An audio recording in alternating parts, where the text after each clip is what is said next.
8 থেকে 10,000 টাকার মাঝে সারা স্মার্টফোন যেখানে পেয়ে যাবেন অ্যামোলেড ডিসপ্লে, 6000 mAh ব্যাটারি এবং ফোনে পিছে পাচ্ছেন 3টা ক্যামেরা। না, আমি কোনো নতুন ফোনের কথা বলছি না।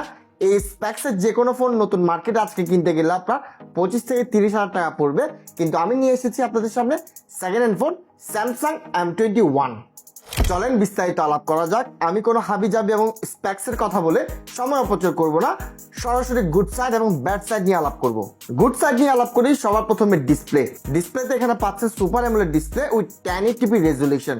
Yes, you heard it right, যেখানে আইফোন 11 আমাদেরকে 720p IPS ডিসপ্লে দিচ্ছে, এই জায়গাতে 8 থেকে 10,000 টাকার ফোনে আমরা পেয়ে যাচ্ছি সুপার অ্যামোলেড 1080p ডিসপ্লে। ব্রাইটনেসটাও ঠিকঠাক ইনডোরে পেয়ে যাবেন।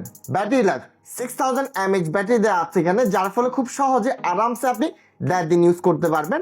তার উপর আপনি যদি দুইটা ফোন একসাথে ইউজ করেন তাহলে আপনি ইজিলি 2 থেকে 2.5 দিন পাবেন ব্যাকআপ। এখানে স্ক্রিন অন টাইম নিয়ে যদি কথা বলি তাহলে 9 থেকে 10 ঘন্টা ব্যাকআপ পাবেন, যার মানে আপনি 3-4টা মুভি আরামসে দেখতে পারবেন। ক্যামেরা নিয়ে আলাপ করলে এখানে পেয়ে যাবেন 3টা ক্যামেরা, যার মাঝে main lens 48 megapixel, 8 megapixel ultra wide এবং 2 মেগাপিক্সেল ইউএসএস ম্যাক্রো। 48 মেগাপিক্সেল এই মেইন লেন্স দিয়ে আপনি ঠিকঠাক ছবি তুলতে পারবেন, যেটা কিনা 20 থেকে 25,000 টাকার ফোনের সাথে কম্পেয়ারেবল বর্তমানে। তার উপর জিক্যাম ইনস্টল করলে তো কথাই নেই। পারফরমেন্সের জন্য এখানে পাচ্ছেন Exynos 9611। এই চিপসেট দিয়ে গেম তো খেলতে পারবেন না, তবে নর্মাল ডে টু ডে ইউসেজে আপনার কোনো ধরনের প্যারা খাওয়া লাগবে না। এবার আসি ব্যাড সাইড নিয়ে। এই ফোনে আপনার 3টা ব্যাড সাইড দেখতে পাই। একটা হলো নেটওয়ার্ক ইস্যু, 2 নাম্বার হলো সাউন্ড এবং 3 নাম্বার হলো আপডেট। সবার প্রথমে নেটওয়ার্ক ইস্যু নিয়ে আলাপ করা যাক।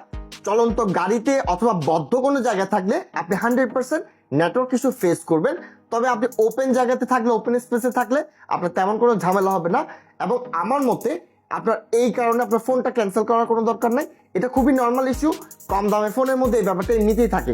দ্বিতীয় যে ঝামেলা আমি ফেস করেছি তা হলো এই ফোনের সাউন্ডটা বেশ কম। এইটা হয়তো আমার সমস্যা, কারণ আমি লাউড ফোনে ইউজ টু। তবে যারা হেডফোন এবং ইয়ারবাডস ইউজ করেন তাদের প্যারা খাওয়ার কোনো রিজন দেখছি না। তবে যারা হেডফোন ইউজ টু না, তারা অল্টারনেটিভ হিসেবে শপিং হাব থেকে আইটেলের IBS31 এই স্পিকারটা নিতে পারেন। বেশ ভালো রকমের বেস দিবে, যার কারণে মুভি দেখে শান্তি পাবেন। 3 নাম্বার কারণটা হলো এই ফোন 3 বছর পুরনো, যার মানে দাঁড়াচ্ছে বড় বড় আপডেট সবগুলো অলরেডি চলে এসেছে, নতুন করে আর কোনো ধরনের আপডেট পাবেন না। যার মানে দাঁড়াচ্ছে যারা 3-4 বছরের জন্য ফোন কিনতে চাচ্ছেন তারা আমি শিওর না তারা কতটা ব্যাকআপ পাবে। তবে যারা 1-2 বছরের জন্য ফোন কিনতে চাচ্ছেন তারা গুড টু গো, তারা নিতে পারেন চাইলে। যাই হোক, 4টা গুড সাইড এবং 3টা ব্যাড সাইড নিয়ে আলাপ করলাম।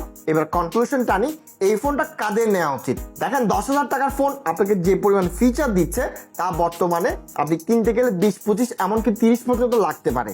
তবে আমি বলবো নেটওয়ার্ক ইস্যু এবং সাউন্ড এটা কোনো মেজর ইস্যু না। এবং যারা 1-1.5 বছরের জন্য ফোনটা কিনতে চাইছেন তারা খুব সহজে নিয়ে ফেলেন, কোনো ধরনের হেজিটেশন ছাড়াই। আর যারা 3-4 বছরের জন্য ফোন খুঁজছেন তারা প্লিজ ফোনটা অ্যাভয়েড করেন। আমি শিওর না এটা ব্যাকআপ দিতে পারবে কিনা। আর যারা এই ফোনটা 8 থেকে 10,000-এর মাঝে দিতে পারবেন তারা কমেন্ট করে জানাবেন, আমি লিঙ্ক শেয়ার করে দিব। যাই হোক, ভিডিও এখানেই শেষ করলাম। লাইক, শেয়ার, কমেন্ট, সাবস্ক্রাইব করে পাশে থাকবেন। ধন্যবাদ।